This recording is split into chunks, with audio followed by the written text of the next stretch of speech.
Ya. Jadi dalam Islam memang nggak ada dikenal remaja, itu nggak ada. Nggak ada. Yang ada itu masa sebelum balik dan masa setelah balik.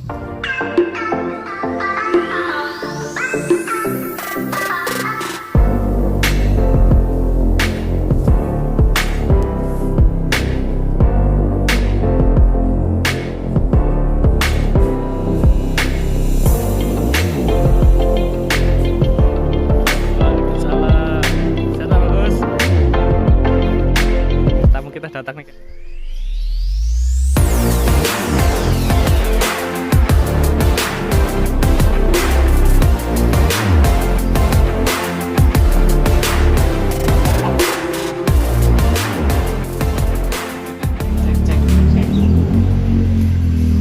Assalamualaikum warahmatullahi wabarakatuh. Waalaikumsalam warahmatullahi wabarakatuh.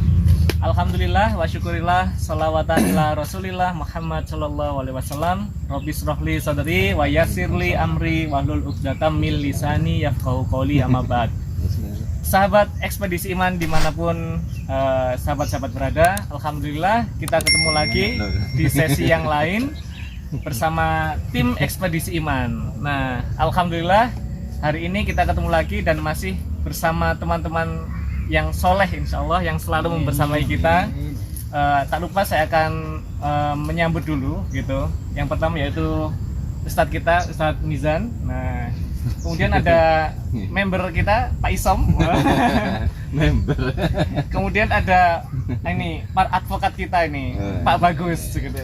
Kemudian ada ini yang kebetulan teman-teman kita ada di kebun begitu ya, kebun jeruknya. Nah, ini yang pemilik kebunnya jeruknya ini Pak Ikin. Nah, dan kita ada Pak Hendro, ketemu lagi dengan Pak Hendro yang pengusaha madu yang tempo hari kita sudah syuting di rumah beliau. Nah, ini Pak Hendro hadir lagi alhamdulillah membersamai kita. Baik, pada kesempatan kali ini kita akan mencoba berdiskusi terkait isu terkini tentang remaja. Juga apa kemarin? Tadi ada Pak Isom. Ya. Tentang ini apa namanya pemuda dan remaja yang mana akhir-akhir ini banyak kita lihat berita-berita yang beredar begitu ya, baik di medsos maupun di media pertelevisian yang mana kasus-kasus asusila maupun kasus-kasus yang melibatkan anak di bawah umur terkait dengan perzinaan dan sebagainya itu sedang marak. Begitu juga dengan kasus-kasus pernikahan dini dan sebagainya. Pada kesempatan kali ini kita akan mencoba meng-highlight terkait dengan peran pemuda begitu ya, khususnya dalam agama Islam itu seperti apa peran pemuda. Nanti kita akan mencoba berdiskusi, kemudian Ustadz Mizan akan memberikan penguatan-penguatan terkait dengan apa yang kita diskusikan. Nah, sebagai pembuka saya akan mencoba bertanya dulu kepada Ustadz Mizan terkait dengan peran pemuda, Ustadz. Nah, bagaimana posisi atau peran pemuda dalam agama kita ini, agama Islam kita. Posisi, Bismillahirrahmanirrahim. Assalamualaikum warahmatullahi wabarakatuh. Waalaikumsalam warahmatullahi wabarakatuh. Sangat padat jelasnya. Yang pertama yang harus kita ketahui bersama adalah posisi pemuda dalam Islam. Posisi pemuda dalam Islam itu yang pertama yang harus kita ketahui termasuk pemuda yang nantinya itu ketika dia tumbuh dari masa anak-anak hingga menjadi seorang pemuda itu baliknya itu adalah dia itu ketika tumbuh menjadi orang yang beribadah kepada Allah, maka dia termasuk dari tujuh golongan yang akan dilindungi oleh Allah nanti di hari kiamat. Jadi sab'atun yudhilluhumullahu yauma la dhilla illa dhilluh. Ada 7 golongan yang nanti akan diberikan naungan oleh Allah pada hari yang tidak ada naungan kecuali naungan dari Allah Subhanahu wa taala. Yaitu terkait pemuda, syabun nasya'a fi ibadatillah. Yaitu seorang pemuda, seorang remaja, bisa kalau istilah sekarang. Seorang pemuda yang tumbuh kembangnya fi ibadatillah dalam rangka untuk beribadah kepada Allah Subhanahu wa taala. orang tua yang beribadah pada Allah bagus. Lebih bagus lagi kalau seorang pemuda yang lantas dia masih kuat fisiknya, masih kuat daya nalarnya, daya pikirnya, ingatannya, masih tajam panca inderanya. Ini lantas digunakan untuk beribadah pada Allah, maka itu lebih bagus, lebih luar biasa. Maka pantas kalau kemudian ya ada sebuah ucapan, kalau saya punya 10 pemuda kan itu ya, maka akan aku ubah dengan 10 pemuda itu dunia ini. Nah, itu menandakan bagaimana pemuda itu dengan kekuatannya, fisiknya yang masih kuat, panca inderanya, ingatannya, daya nalarnya, itu digunakan untuk melakukan hal yang bermanfaat, apalagi untuk kepentingan dinul Islam, agama Islam. Nah, ini yang pertama. Yang kedua, nah, apakah kita ini termasuk pemuda? Termasuk. Jenengan pemuda? Pemuda. Padahal sudah pemuda. Sudah pemuda. Lebih dari pemuda. Iya. Ya. Jadi dalam Islam memang nggak ada dikenal remaja, itu nggak ada. Nggak ada. Yang ada itu masa sebelum balik dan masa setelah balik itu. Ini yang harus dipersiapkan. Masa sebelum balik itu berarti nggak ada tanggung jawab apa-apa, karena kan ya. Jadi dia melakukan kebaikan, melakukan kejelekan, itu nggak ada tuntutan. Itu masa sebelum balik. Masa setelah balik itu baru ada tuntutan. Makanya kalau setiap pelanggaran yang dilakukan oleh anak seusia SMP SMA terus dikatakan masih anak-anak, ditolerir, nggak ada sanksi hukum, kan sekarang kan begitu, nggak ada sanksi hukum, padahal iso menghamili anak orang. Mengambil anak orang itu masih dikatakan masih usia anak-anak, nggak kena hukum, padahal sudah balik. Nah, ini yang salah kaprah. Nah, Islam itu seperti itu. Makanya di masa sebelum balik itu kita betul-betul harus menyiapkan seorang itu untuk memasuki masa balik, siap menanggung tanggung jawab, menerima tanggung jawab taklif syar'i ya, dari Allah dan Rasulnya. Baik, nah ini selanjutnya saya membuka diskusi nih pada teman-teman. Ada nggak pertanyaan yang bisa disampaikan begitu untuk memperdalam diskusi kita ini? Monggo silakan.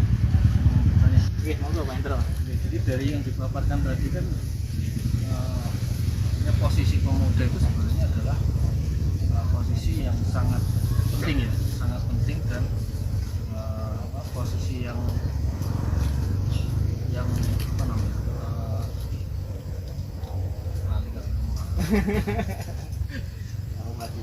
yang berpengaruh. Nah, artinya pemuda itu adalah yang sangat berpengaruh terhadap peradaban ini. Oh iya. Atau di dalam agama pun berarti ya perannya sangat dibutuhkan. Tetapi kalau kita lihat seperti apa sebenarnya kondisi pemuda di saat ini, di masa ini itu apakah sudah sesuai yang diharapkan sebagai sebuah harapan peradaban ini atau harapan agama dengan kondisi sekarang. Nah, faktanya sekarang ini seperti apa gitu? Nah, ini berarti bisa menggali dari teman-teman fakta yang ada di kalangan pemuda di lingkungan sekitar kita itu seperti apa sekarang, kan begitu. Monggo langsung kita ngumpulkan ide dulu. Okay. Nah, monggo. Siapa nih mau duluan? Mbak Isom. Fakta pemuda sekarang. Faktanya gimana Pak Isom? Tadi saya udah kasih pancingan di depan. Okay. Banyak kasus-kasus kan yang sedang diangkat sekarang. Ya baik, kita sharing-sharing saja terkait kondisi saat ini. Pemuda khususnya itu sangat mundur. Artinya mundur ini apa ya, dalam segi agama, dalam segi ini kurang, apalagi pendidikan yang saat ini itu juga bisa dikatakan minim ya. Maka apalagi dengan teknologi saat ini yang luar biasa seperti medsos ini, internet yang luar biasa sangat mudah diakses, itu juga sangat mempengaruhi gitu ya. Nah, jadi kalau saya bisa bilang ini, pemuda saat ini itu kurang ya, artinya harus ada sebuah kesadaran atau penyadaran kepada para pemuda ini bahwa untuk kembali lagi kepada yang betul-betul yang diinginkan Islam itu baiknya memang harus menceburkan diri atau harus terlibat dalam agenda-agenda seperti ikut kajian-kajian umum, memperkuat iman gitu ya, karena melihat apa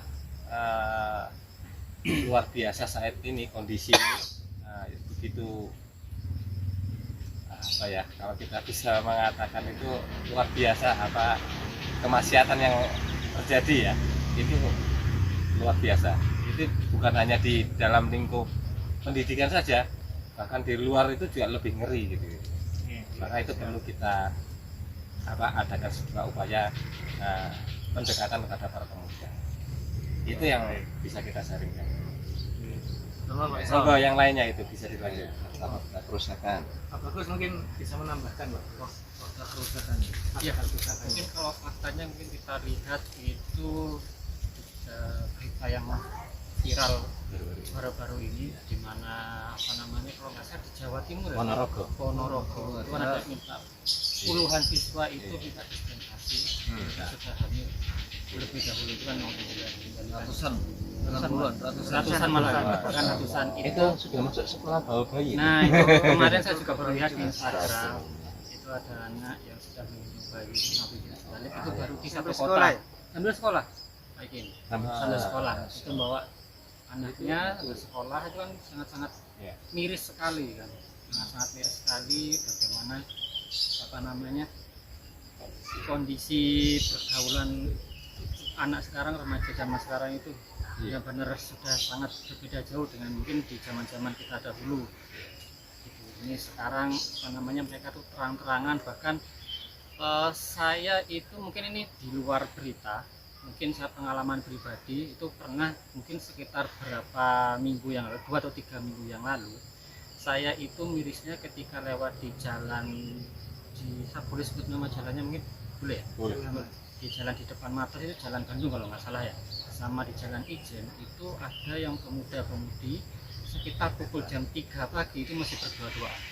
Saya nggak tahu apakah itu mereka suami istri atau tidak, tapi saya pikir sih itu bukan suami istri kalau saya sih. Karena kalau suami istri pasti di rumah saja. Iya di rumah saja, mungkin di rumah saja, ngapain di luar dan di gelap-gelapan, itu kan sangat miris sekali. Kebetulan saya, iya. Kalau suami istri hubungan terang. Karena kebetulan itu kan saya jemput saudara di stasiun, jemput jam 3, saya lewat di jalan Bandung, kemudian jalan Ijen, ada beberapa 2 atau 3 pasangan itu laki-laki perempuan yang mungkin yang diduga itu bukan pasangan suami istri, berdua-duaan di tempat yang remang-remang cenderung gelap. Itu kan sangat miris sekali gitu, jam 3 pagi bukannya kita beribadah malah kita melakukan kemaksiatan, itu kan ngomong-ngomongin balik. Seperti itu bagaimana ironis sekali pergaulan anak di zaman sekarang. Maka dari itu kita sebagai orang tua, tugas kita di zaman sekarang benar-benar sangat berat sekali. Bagaimana nantinya pasti akan kita diminta pertanggungjawaban oleh Allah nantinya. Bagaimana kita itu mendidik anak, yang anak itu merupakan titipan dari Allah. Bagaimana kita mendidiknya bisa mendekat sama Allah. Kita tidak hanya soal ilmu pengetahuan, yang terpenting adalah akidah. Mana nanti akidah itu sudah kuat, keimanan itu sudah kuat, saya nantinya pasti kan pergaulan itu pasti bisa dilindungi oleh pemuda-pemudi tersebut. Dan menjadi lebih baik. Pastinya lebih baik. Amin amin. Teman-teman Pak Bagus. Namanya Pak Ikin nih, monggo ada tambahan nih Pak Ikin. Mungkin saya mau menyambung dari Mas Bagus, Mas Indro, sama Ustadz Isam tadi, banyak pemuda muslim ini mengalami pembunuhan. Yang diceritakan Mas Bagus tadi di remang-remang itu kemungkinan besar itu muslim, bukan? Terus bagaimana Ustadz cara mendidik pemuda ini secara Islam biar mengalami kemajuan? Solusi untuk fakta-fakta yang sudah ada, Ya. solusi dalam Islam harusnya seperti apa? Saya berangkat dari firman Allah, ya ayyuhalladzina amanu qu anfusakum wa ahlikum nar. Jadi wahai orang yang beriman, maka jagalah diri kalian dan keluarga kalian dari api neraka. Pertanyaannya, siapa yang menjaga keluarga kita? Siapa yang menjaga generasi kita, pemuda kita? Ada dua lini. Lini kita secara pribadi, yaitu orang tuanya, keluarganya, kerabatnya. Lini yang kedua, yaitu masyarakatnya dan negara. Karena kita nggak mungkin bisa menjaga pemuda itu sendirian, keluarga atau orang tua. Sementara ketika anak kita keluar dari luar jangkauan orang tua, itu sudah kena lingkungan. Lihat televisi, itu kebijakannya siapa televisi? Pemerintah, negara. Lihat HP, kebijakannya siapa? Teknologi, negara. Sekarang ruang-ruang privat, kamar-kamar, itu semuanya bisa mengakses berbagai macam tayangan informasi dengan hanya mengandalkan jari-jari kita di sini. Terus orang tua di luar kamarnya apa bisa tahu apa yang dilakukan oleh pemuda, anaknya, remajanya di dalam kamar. Nah, berarti dua lini. Ini yang pertama. Yang kedua, ini yang pertama yang bisa dilakukan oleh orang tua, kerabatnya, atau gurunya, pendidik. Maka yang harus dijadikan landasan orang tua, para pendidik generasi itu harus memiliki sifat rahmah lil aulad wal lutfu warra'fa alaihi. Ini landasannya. Jadi para pendidik, para orang tua itu harus punya rasa suka, rasa kasih sayang kepada anak-anak. Makanya kadang kalau guru ketika direkrut, syaratnya adalah suka dengan anak-anak, cinta dengan anak-anak. Karena yang tidak cinta, yang tidak suka dengan anak-anak, nggak mungkin bisa mendidik anak-anak. Anaknya sedikit rewel aja sudah marah-marah, ya kan? Nah, bagaimanapun keadaan anak kita, pemuda kita, fisiknya ataupun ini daya daya tangkapnya, intelijensinya, kecerdasannya kurang. Kalau landasannya itu kasih sayang, walaupun bahkan autis pun, itu kalau landasannya kasih sayang, maka akan mendidik dengan sungguh-sungguh. Yang kedua adalah ini yang jadi masalah di pemuda kita itu tidak bisa memisahkan atau tidak bisa memilih mana perkara yang penting dalam hidupnya dan mana perkara yang tidak penting dalam hidupnya. Atau kalau dalam bahasa lain qadiyah masiriyah, perkara utama yang harus dibelani mati-matian, hidup dan mati untuk mewujudkan. Nah, ini yang sekarang salah kaprah. Mahasiswa kita, para pemuda kita, ada yang bunuh diri loncat dari jembatan misalnya. Kemarin sempat digagalkan yang mau loncat dari jembatan Suhat, digagalkan polisi soalnya ketahuan patah hati, patah asmara. Nah, ini sudah pilihannya adalah hidup dan mati. Nah, kalau putus cinta lebih baik mati. Nah, ini kan bahaya ini. Berarti tidak bisa menempatkan sesuatu yang mendasar, yang penting, yang harus diperjuangkan hidup dan mati. Nah, ini yang harus diberikan pengertian. Apa yang harus diperjuangkan hidup dan mati? Yaitu keimanannya, akidahnya, kepribadian Islamnya. Itu yang akan menjadikan generasi itu tidak menjadi generasi stroberi, tidak menjadi generasi apa malah pelangi dan yang lain-lain. Maka tujuan hidup itu harus diberikan kepada para pemuda. Dari mana mereka berasal? Untuk apa mereka hidup itu? Apakah untuk mengejar cinta? cintanya siapa? Nah ini cinta yang semu atau cinta yang hakiki, yang sejati. Cinta yang hakiki dan sejati adalah cinta kepada Allah dan Rasulnya. Maka akan berimbas kepada cinta kepada keluarganya, cinta kepada calon istrinya yang nanti harus dinikahi. Itu dibalut dengan dilandasi cinta sejati, cinta kepada Allah dan Rasulnya. Kalau putus cinta lantas bunuh diri, itu bukan dilandasi cinta sejati, itu cinta buta. Akhirnya kalau mati sangit, bukan sahid ya, bukan sahid, sangit ya. nah niki yang harus diberikan oleh orang tua, para pendidik, kerabatnya. Karena di sekolah, kalau kita mengandalkan sekolah, orang tua mengandalkan sekolah, itu nggak ada apa-apanya. Karena agama diajarkan hanya untuk dihafalkan. Kepentingan ujian bisa jawab 100 A, PAI nilainya A, tapi kelakuannya bertolak belakang dengan A. Ini A tapi sholatnya bolong-bolong. Ini A tapi adabnya tidak ada sama orang tua. Sama orang tua dinasehati malah kemudian gimana? Mana nanta? Atau ngomong ya, ketika ditanya malah balik kamu nanya. Itu semuanya dari ini. Iya. Dan ini ada kebijakan penguasa. Nah, yang terakhir setelah itu kita pahamkan hukum-hukum syariat. Setelah landasan hidup tentang qadhiyah syariah tadi, baru hukum-hukum syariat, kewajiban ibadah, terus kewajiban meninggalkan yang haram, pergaulan yang islami itu seperti apa kita jelaskan.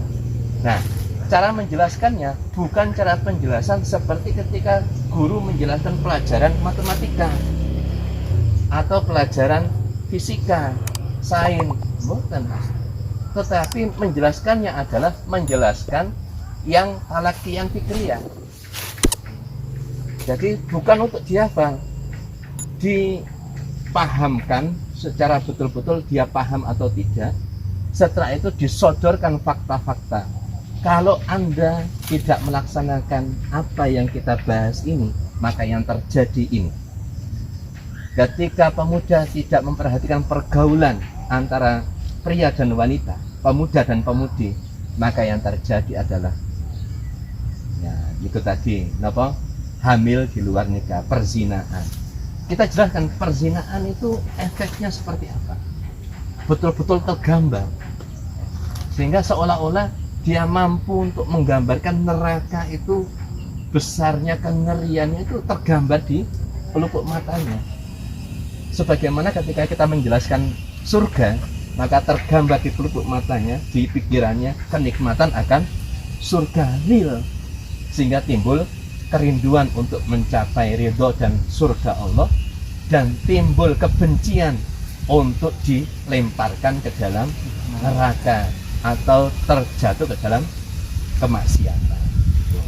Ini ranah yang pertama tadi. Ranah yang kedua, bangsa dan negara atau masyarakat, negara, pemerintah, maka mereka punya andil yang besar. Jadi fungsi pemerintah negara itu satu,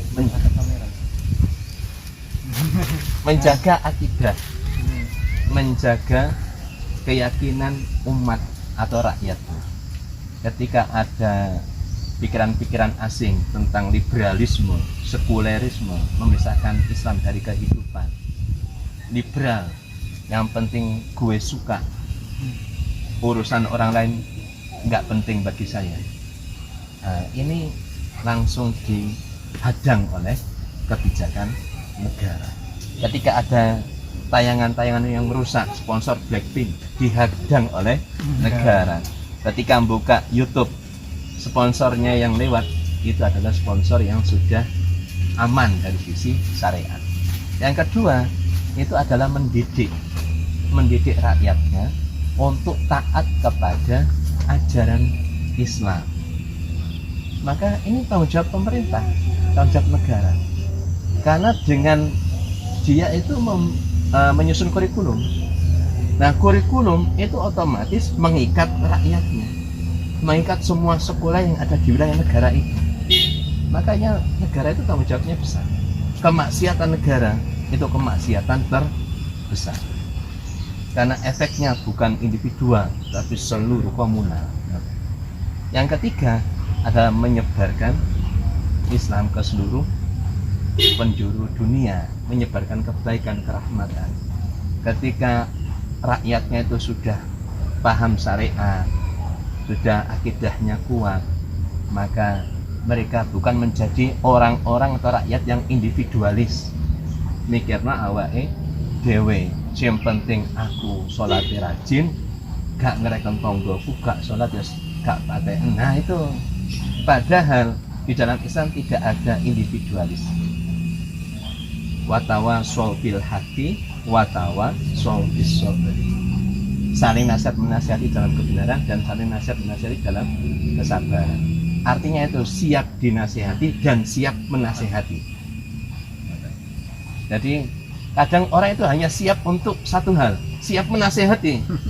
Tapi ketika dinasihati marah. Banyak orang sekarang itu ketika dielingno nggak terima. Iya kan? Banyak. Dengan dielingno baik-baik malah yang nyelingno dibenci. Nah ini nggak siap dinasihati. Maka yang bisa kita sampaikan ini berarti selesai. Ya. Jadi pemuda sekarang itu punya peran yang penting untuk kemudian di dalam agama ini dia dengan daya nalarnya yang kuat, kekuatan fisiknya yang masih kuat, indranya yang masih tajam, itu bisa mempelajari Islam itu dengan sebaik-baiknya. Yang kedua, dengan potensi yang diberikan Allah kepada pemuda itu, maka dia punya potensi yang kuat untuk menyebarkan kebaikan, memperjuangkan Islam hingga Islam yang kata itu bisa tegak, yaitu syariat Islam secara sempurna. Itu nanti persoalan-persoalan seperti perzinaan, gaul bebas itu bisa kemudian diberantas sejak dini, karena memang asas pemerintahannya, kehidupannya itu berasas akidah Islam. Maten? Ya, baik Ustaz, matur nuwun sangat atas penjelasan dan pemaparan yang cukup jelas menurut saya ya. Nah, itu tadi sahabat-sahabat ekspedisi iman, sekelumit diskusi yang bisa kita sajikan terkait dengan pemuda gitu dalam agama Islam gitu ya, dan peran keluarga serta peran pemerintah atau negara dalam mengkondisikan begitu ya pemuda agar menjadi generasi-generasi yang luar biasa di masa mendatang gitu. Mungkin cukup ini untuk pada pertemuan hari ini, maksudnya nanti kita lanjut sesi. Nanti cukup sampai di sini diskusi kita. Setelah ini kita akan ada acara makan-makan dulu guys. Nah setelah ini kita lanjutkan di sesi berikutnya atau di part kedua. Baik, terima kasih. Assalamualaikum warahmatullahi wabarakatuh. Waalaikumsalam.